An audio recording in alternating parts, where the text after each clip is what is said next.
Angel Reese says WNBA players could go on strike over salary and benefits. Whatever your career you choose, you should probably look at what the career earnings are of going into that field.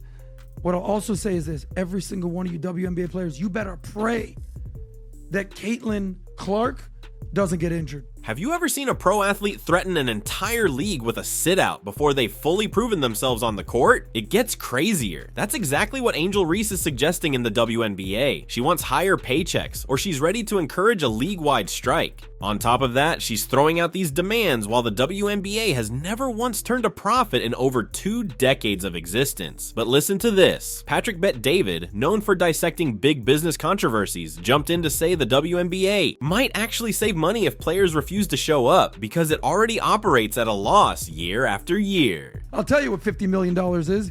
It's how much money the WNBA lost last year. And that's a little bit better than the year before when they only lost $40 million this past season. Meanwhile, Caitlin Clark is single-handedly drawing massive crowds, boosting TV numbers by triple digits, and proving that women's basketball can indeed become a must-watch phenomenon. So the question becomes, are Angel Reese's demands a misplaced power play, or does her outspoken approach highlight a deeper salary disparity that's gone unaddressed for too long? Y'all gotta do something. But the women coming in, not this year, but next year, or because the ones coming in this year will still be on the rookie contract again. The ones that the year after, they gonna get more. They probably gonna be making more than us. No, they are. Hang on, because we're taking a deep dive into the heated debate around Angel Reese's salary gripes, the WNBA's ongoing financial woes, and the unstoppable hype around Caitlin Clark. There's more to this story than a simple pay us more stance. It's about a league's survival, brand identity, and the star who might be holding it all together. We all did it. Yeah, the CBA is coming up. I can't wait. Girl, y'all benefited from everything. Y'all youngins benefited from NIL. What does that mean? We deserve more. Angel Reese has sparked a firestorm after publicly stating that WNBA players will sit out if they don't receive bigger paychecks. She's a young star who soared at LSU, bringing in an astonishing $1.8 million in NIL deals. Yet she's now on a WNBA contract worth about $324,000 total across 4 years. But that's not all. I just hope y'all know the WNBA don't pay my bills at all. I don't even think that pays one of my bills. I'm gonna do the math real quick. It might cover that. Yeah, it definitely covers that. What is I don't even know my salary. The portion she's set to earn next season, around $74,000, won't even cover her living costs, according to her. She's called it unfair, borderline impossible to thrive in major markets with that kind of salary. There's no denying the frustration of going from 7-figure endorsement deals to a more humble WNBA paycheck. It gets worse. She's not simply lamenting her personal finances, she's hinting that if all players feel underpaid, they might stage a league-wide strike.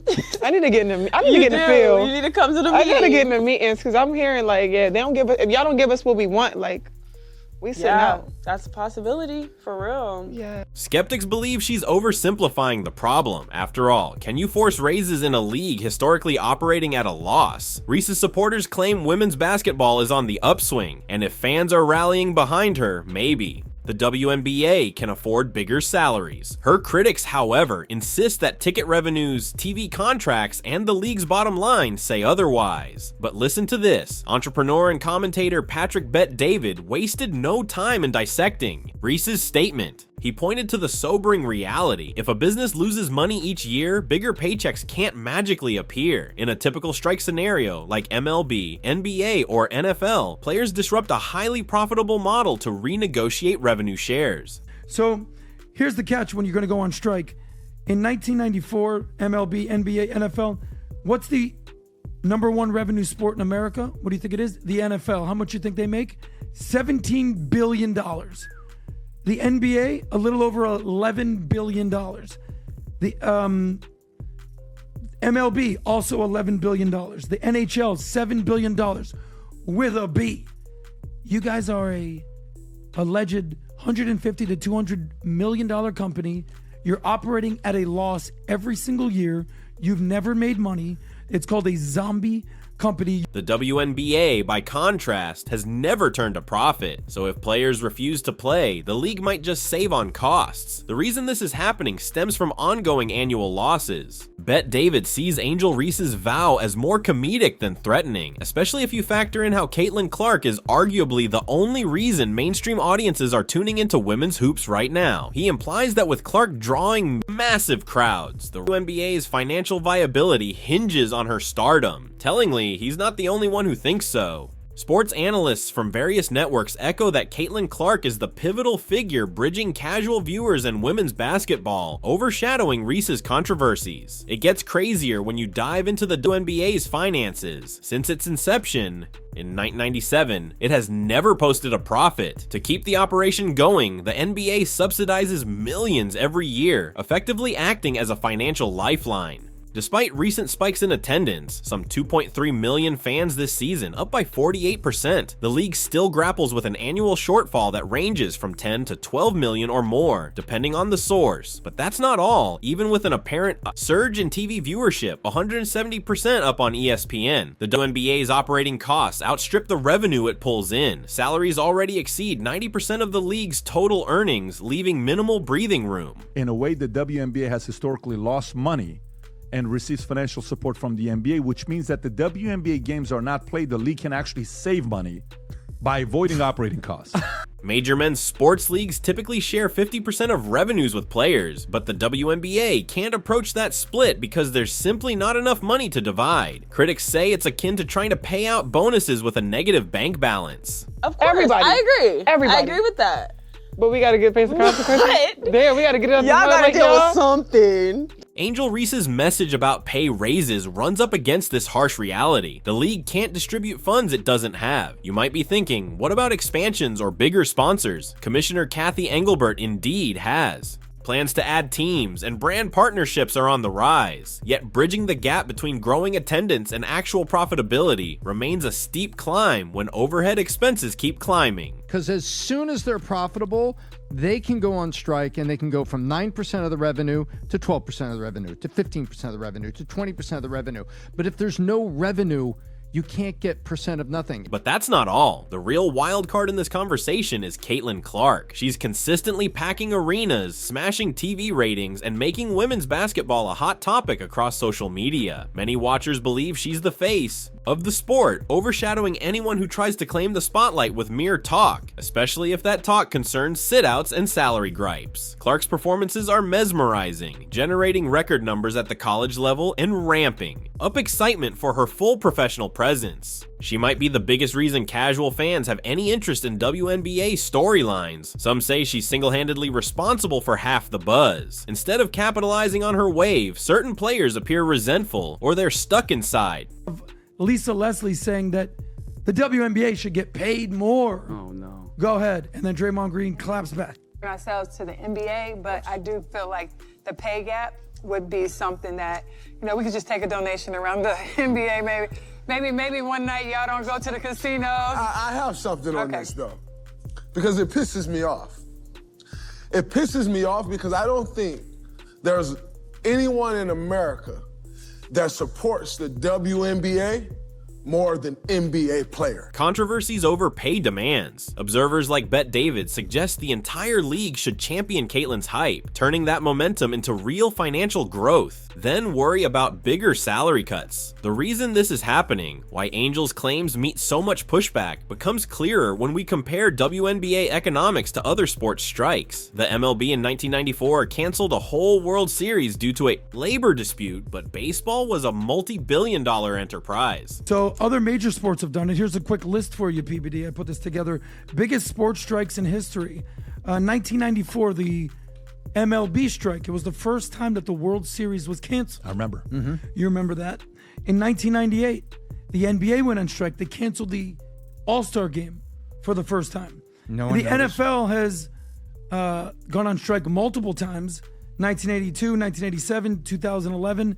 You might recall the replacement players.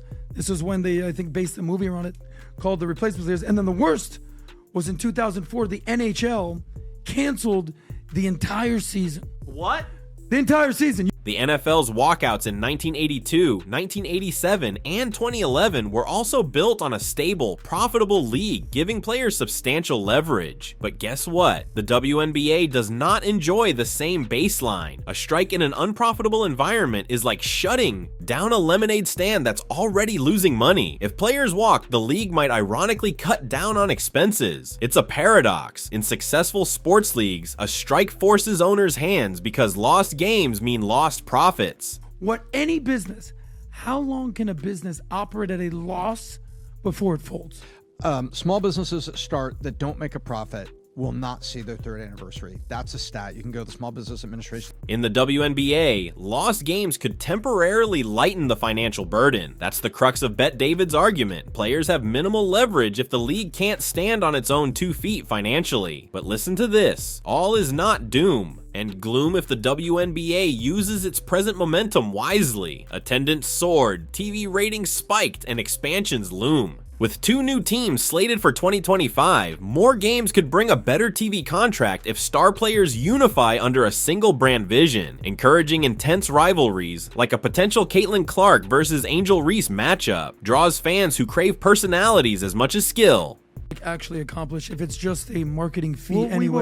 we will see. But leveraging the personal brands of breakout stars might prove more effective than any forced strike. Players like Clark, Aja Wilson, Sabrina Ionescu, and even Angel Reese herself can galvanize fresh viewers. If the WNBA crosses that profit threshold, real salary negotiations can happen. Then, player strikes won't be about propping up a losing operation. They'll be genuine demands for a fair share of actual revenue. In the end, Angel Reese's ultimatum reveals one indisputable fact. The WNBA is still walking a financial tightrope. Patrick Bet David's scathing critique underscores that you can't distribute a bigger pie if the pan is empty. Meanwhile, Caitlin Clark's luminous presence underscores how a single star can shift narratives, fill seats, and attract sponsors. It gets crazier. Rather than seeing each other as rivals off the court, players should harness any surge in popularity to revitalize the league's bottom line. More expansions, star-driven marketing, and a blueprint to profitability might eventually justify the bigger paychecks that Angel Reese wants. Until then, we're watching the tension simmer. If you've got an opinion, share it below. Do you think Angel Reese's stance is justified? Or is Patrick Bet David right that any strike might backfire? Also, if you're curious about Caitlin Clark's game-breaking stats that have fans labeling her the future of women's basketball, hit subscribe for the latest WNBA insights, and I'll see you in the next one.